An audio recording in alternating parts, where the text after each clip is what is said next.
17 साल की समृद्धि ने बहुत छोटी उम्र में अपनी मां को खो दिया था। उसके बाद अगर कोई पूरी दुनिया था तो वो सिर्फ उसके पापा गौतम। गौतम ने कभी उसे महसूस नहीं होने दिया कि उसकी मां अब इस दुनिया में नहीं है, लेकिन कुछ खालीपन, कुछ जगहें कभी भरती नहीं। एक आम सा रविवार था। गौतम कुर्सी पर बैठकर अखबार पढ़ रहे थे और समृद्धि अपने कमरे में कत्थक की रियाज कर रही थी। तभी डोरबेल बजी। दरवाजे के बाहर एक सूट पहने लॉयर खड़ा था।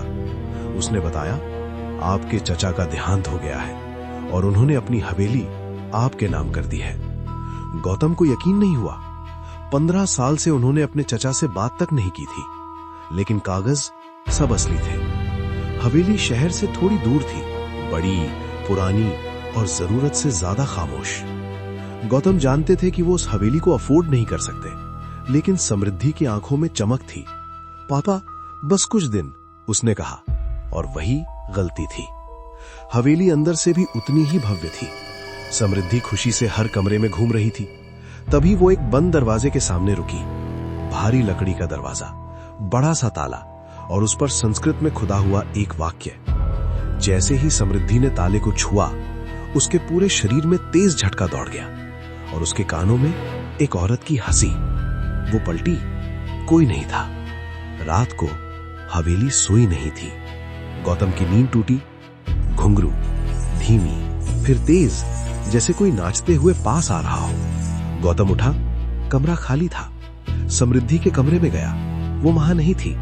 लाइट नहीं जली, अंधेरा और सिर्फ घुंघरू। आवाज का पीछा करते करते वो उसी कमरे के सामने पहुंचा जिस पर सुबह ताला था। दरवाजा खुला था। अंदर एक लड़की नाच रही थी। साड़ी, घुंघरू, बिखरे बाल। जब उसने चेहरा उठाया, गौतम की सांस रुक गई। वो समृद्धि थी, लेकिन आंखें उसकी नहीं थी। जैसे ही गौतम ने उसे छुआ, एक चीख और अंधेरा। सुबह मंदिर में पुजारी ने सच बताया। मंजुलिका, एक नर्तकी जिसे राजा ने मार दिया और उसकी आत्मा आज भी नाचती है। गौतम भागकर हवेली पहुंचा। समृद्धि उसी कमरे में थी, साड़ी पहने, मुस्कुराते हुए। पापा, मैं यहीं रहूंगी। उसकी आवाज अब उसकी नहीं थी।